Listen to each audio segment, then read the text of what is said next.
J'ai réalisé près de 60 000 euros de chiffre d'affaires le dernier mois sur Amazon. Et dans cette vidéo, je vous propose de vous montrer l'ensemble des méthodes et des stratégies que j'ai utilisées pour parvenir à un tel résultat, pour que vous puissiez également faire de même de votre côté. On se retrouve derrière mon écran pour voir l'ensemble de la stratégie. Alors c'est parti, voyons maintenant en détail comment j'ai fait pour générer ces 59 000 euros de chiffre d'affaires sur Amazon. Alors, tout d'abord, voyons le business model que j'ai utilisé. Alors, ce qu'il faut savoir, c'est que sur Amazon, vous allez avoir deux types de business models principaux pour vendre vos produits. Et le premier des business models, c'est tout simplement l'arbitrage. Alors, l'arbitrage, c'est quoi? Ça consiste tout simplement au fait de repérer un produit qui coûte moins cher en dehors d'Amazon.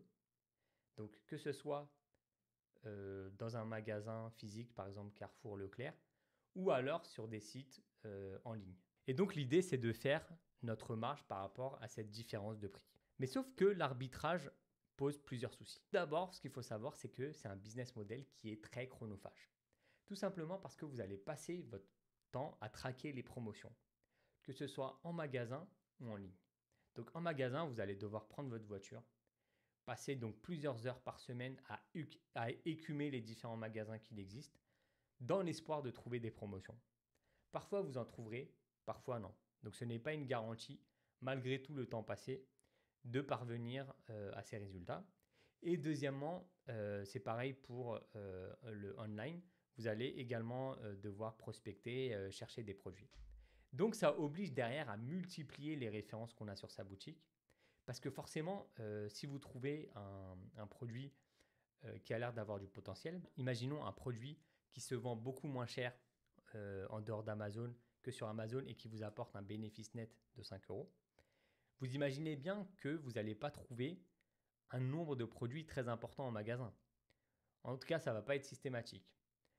Donc, même si vous faites 5 euros de bénéfice pour un seul produit et que vous avez de la chance, vous en obtenez 20 en magasin, donc ça vous fait seulement au final 100 euros de bénéfice pour tout ce lot de produits. Donc, quelque part, pour atteindre des chiffres d'affaires tels que j'ai pu atteindre, il va vous falloir énormément de références sur votre boutique. Derrière aussi, avec des risques d'invendus ou des produits qui mettent du temps à se vendre. Donc, c'est pour ça que ça ne va pas être super optimal. D'accord? Et enfin, le dernier point, c'est par rapport au fait de partager votre fiche produit. Alors là, ce qui va se passer, c'est que forcément, si vous vendez un produit sous licence, comme imaginons vous vendez un produit de la marque Nike, vous n'allez pas être le propriétaire de la marque Nike. Donc si vous vendez des baskets Nike, vous allez nécessairement devoir vous greffer sur une fiche produit existante. Donc ça veut dire quoi derrière? Ça veut dire que vous allez devoir partager une fiche produit avec de nombreux concurrents. Donc sachant que souvent c'est le concurrent le moins cher qui va avoir la priorité sur la vente et donc son offre sera mise en avant par rapport à la vôtre. Ça ne va pas être facile de pouvoir obtenir la buy box dans ces situations-là. Et c'est pour toutes ces raisons que moi, j'ai décidé de privilégier le private label. Donc j'utilise ce business model depuis maintenant plusieurs années et c'est ce qui me permet d'atteindre aujourd'hui de tels chiffres sur Amazon. Alors je vais vous présenter les différents avantages du private label qui est le fait de créer sa propre marque et donc ensuite de brander les produits à votre marque et de les vendre ensuite sur Amazon. Pour ce business model, donc, on a de nombreux avantages. Tout d'abord par rapport au temps. Donc là, une fois que vous avez trouvé votre produit, ce qui va se passer, c'est qu'il y aura quelques heures par semaine de gestion qui seront nécessaires. Que ce soit donc pour optimiser les fiches produits. Donc vous allez devoir forcément, au fil du temps, quand vous repérez des nouveaux mots-clés, devoir mettre à jour vos images et fiches produits. Mais ça, franchement, ça ne va pas être très fréquent, hein, peut-être quelques fois par an.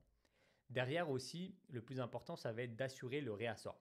Parce que forcément, vous ne pouvez faire des ventes que si vous avez du stock. Donc dans ce business model d'Amazon, la rupture de stock peut être vraiment fatale et vous faire perdre beaucoup d'argent. Donc c'est pour ça qu'il va falloir vraiment anticiper le réassort. Donc aujourd'hui, hein, on a énormément d'outils qui nous permettent de le faire. Donc moi par exemple, j'ai l'outil Sellerboard qui va me calculer en fait par rapport aux ventes, disons sur la semaine d'avant. Il va me calculer la moyenne de ventes par jour et en fonction du délai d'approvisionnement que j'aurai renseigné, il va me dire à tel moment, il faut que tu commandes ton produit pour ne pas être en rupture. Voilà, donc c'est vraiment quelque chose qui s'acquiert avec l'expérience. Forcément, au début, vous allez avoir quelques ruptures de stock. J'en avais également au départ. Mais petit à petit, vous allez apprendre à mieux maîtriser ça pour viser une rupture de stock proche de zéro. Derrière aussi, le temps que vous allez devoir dédier, c'est au PPC. Donc forcément, il va falloir optimiser un petit peu la publicité au cours du temps. Sachant que ça ne va pas forcément vous demander énormément de temps. Donc ça va encore une fois dépendre des produits que vous allez vendre. Mais une fois que vous êtes en rythme de croisière, vous allez potentiellement donc mettre à jour votre publicité, peut-être, disons, toute semaine par exemple, voire une fois par mois pour les produits qui sont vraiment stables. Comme on le voit, donc c'est un énorme gain de temps, d'accord. On n'a pas à courir dans les magasins à rechercher des références, mais au lieu de cela, on concentre vraiment notre temps sur le business, d'accord, à l'optimiser pour gagner de plus en plus d'argent. Donc derrière, le deuxième facteur, c'est par rapport à l'automatisation. Alors, ce qui est intéressant avec le private label, c'est qu'on vend les mêmes références au cours de l'année. Donc, on a notre catalogue de produits et derrière, on sait que ça marche. D'accord, ça a marché dans le passé, durant les précédentes semaines et les mois précédents. Donc, ça va nous assurer que durant les prochains mois, on aura telle rentrée d'argent. Donc, on aura une estimation qui sera assez fiable. Tout ce qu'on a à faire, c'est simplement surveiller le stock et faire un réassort quand c'est nécessaire. Et enfin, c'est un business qui est très pérenne. C'est un business qui est prédictible. On a des chiffres des périodes passées pour estimer nos ventes du mois prochain. Ça, je peux vous le dire pour moi que c'est très fiable. D'une année sur l'autre, mon chiffre d'affaires est constamment en croissance. D'un mois sur l'autre, pareil, j'arrive à avoir une certaine stabilité. Donc, c'est vraiment un business très prédictible. D'accord. Donc, comme avec le temps, on récolte de plus en plus de data sur nos produits, on sait le chiffre d'affaires qu'on peut réaliser. Donc, derrière, ça assure vraiment un pilotage optimal de notre business et une vision sur le long terme. Ensuite, on a également le ranking qui va s'améliorer au fur et à mesure. Donc forcément, c'est un cercle vertueux. Quand vos ventes augmentent derrière et que vos clients sont satisfaits, vous allez avoir de bonnes reviews. Qui dit de bonnes reviews, des ventes importantes, bah, ça va vous mettre de plus en plus en avant dans l'algorithme d'Amazon et augmenter donc vos ventes. Donc vraiment, c'est un cercle vertueux qu'on enclenche ici. D'accord. Donc, on capitalise sur nos produits sur le long terme. Donc, c'est ça qui est vraiment ultra intéressant dans le private label. C'est ne pas devoir refaire un travail plusieurs fois, mais on fait un travail une fois pour que ça nous rapporte des profits ensuite durant les mois et les années à venir. D'accord. Et ensuite, le dernier point, donc, c'est par rapport à la valorisation du business. Donc, ce qu'il faut savoir, c'est qu'en général, dans les business en ligne, on prend un mois de profit et ça, on va donc ensuite le multiplier par 36 mois. Bien sûr, après, il y aura une fourchette, hein, ça va être entre 24 et 36 mois, entre 2 à 3 ans. Mais si ici, je prends l'exemple de ma boutique avec 20% de marge environ et que je prends en compte 3 ans de profit, ça me fait un business qui est valorisé à 424 800 euros. Donc imaginez l'exit que vous pouvez faire, c'est juste énorme. Vous pouvez donc récolter un véritable pactole suite à cette activité que vous aurez lancée. Maintenant, voyons un peu plus en détail quels sont les produits qu'on peut vendre sur Amazon. D'abord, on va voir le type de produit à vendre. Ensuite, le prix de vente des produits à viser et combien de produits vendre. Alors tout d'abord par rapport au type de produit. Alors ce qu'il faut savoir c'est qu'on peut vraiment vendre toute typologie de produits, mais ici j'ai essayé de vous résumer 3 types qui reviennent souvent et qui marchent vraiment bien. Tout d'abord il y a le produit passion. Là on va avoir plutôt les niches dans le sport, dans l'animalerie, l'auto. Donc ici les gens sont vraiment prêts à dépenser pas mal d'argent. Donc dans le cas du sport c'est pour leur santé, améliorer leur santé, leur performance, etc., leur bien-être. L'animalerie, donc là c'est tout simplement les gens adorent leurs animaux. Donc derrière, ils vont moins être regardants sur le prix des produits et des accessoires qu'ils vont pouvoir acheter.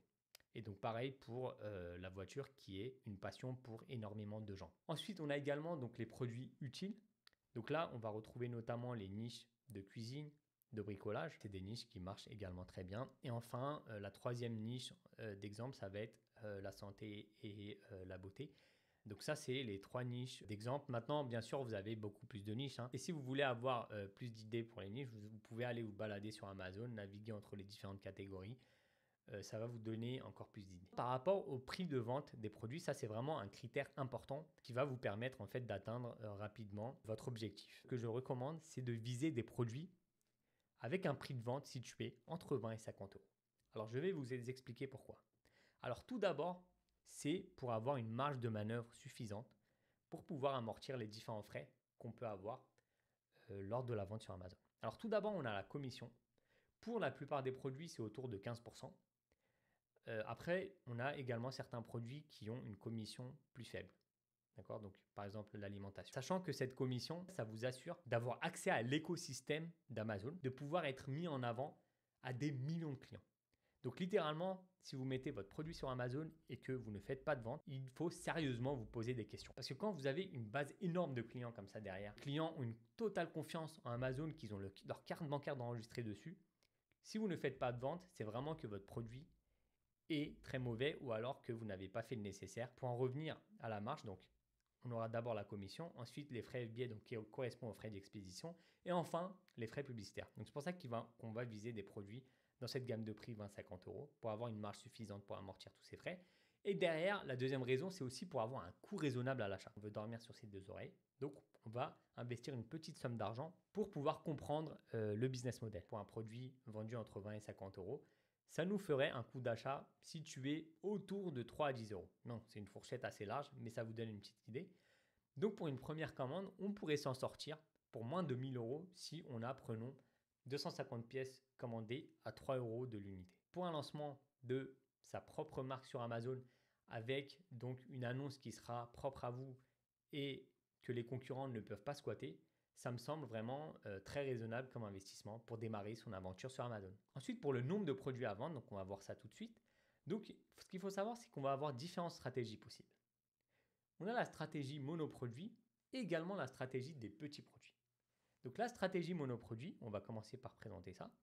Donc là, ça va consister au fait d'avoir un gros produit qui va générer quasiment la totalité de vos ventes. Et là, si on prend l'exemple de 60 000 euros de chiffre d'affaires par mois, donc ça voudra dire qu'il faudra qu'on trouve un produit qui se vend à 30 euros pièce et qui se vend donc à 65 unités environ par jour. Donc ce qui veut dire derrière, c'est que ça va être un produit à très forte demande, vu qu'il se vend à 65 unités par jour.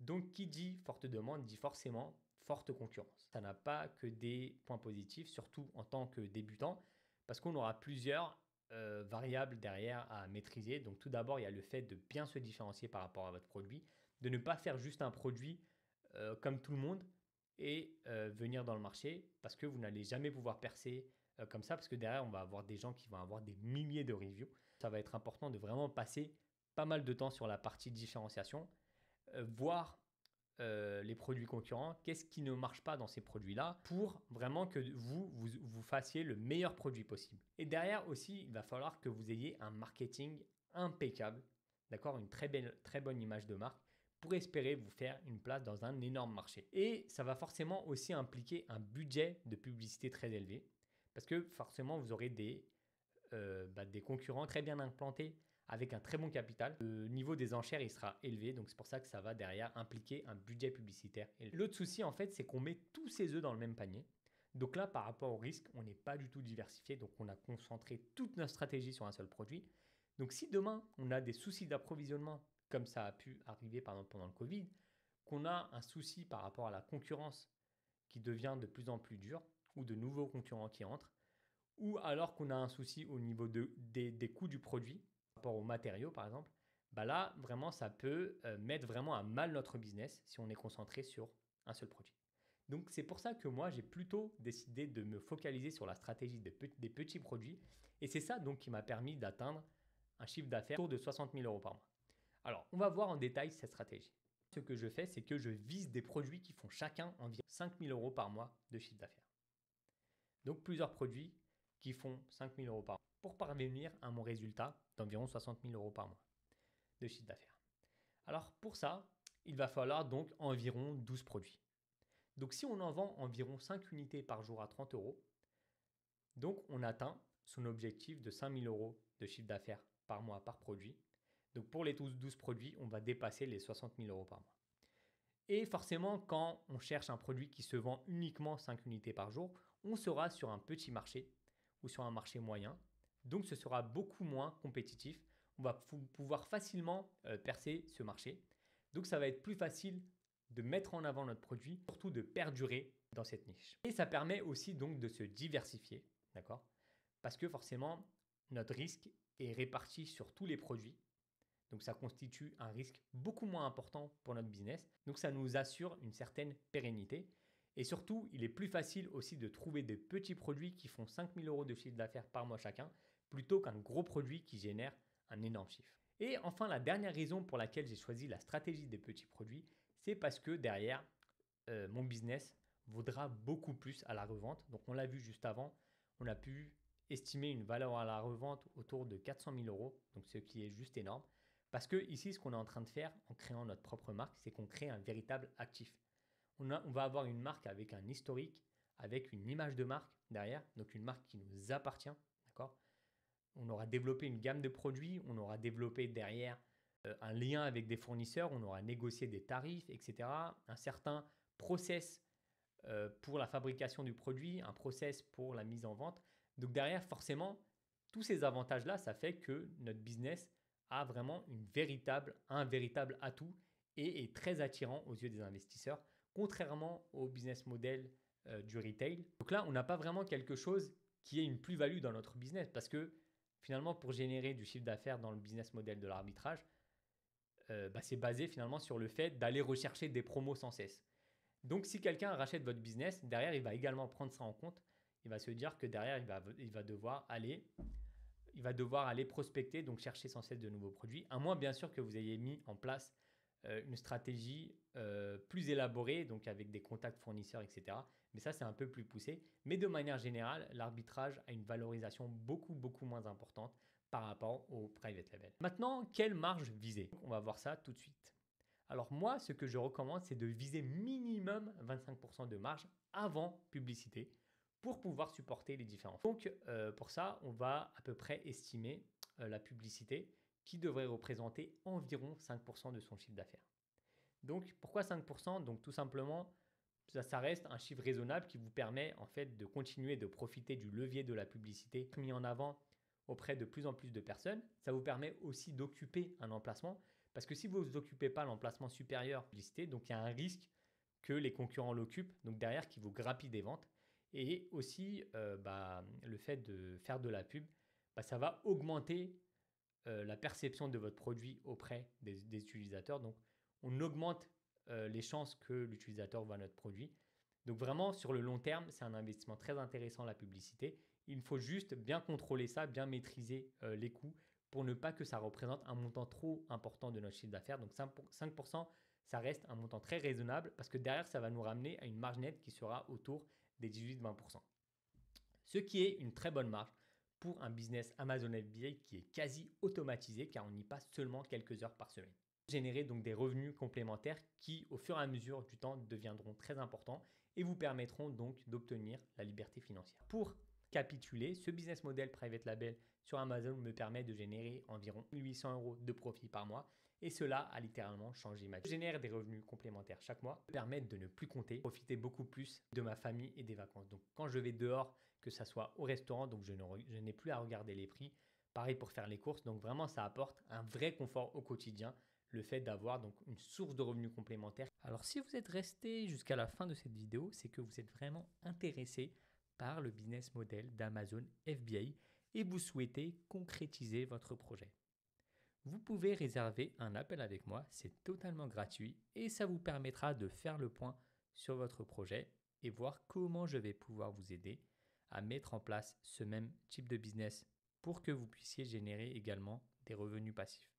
Je vous dis donc à tout de suite de l'autre côté. Salut!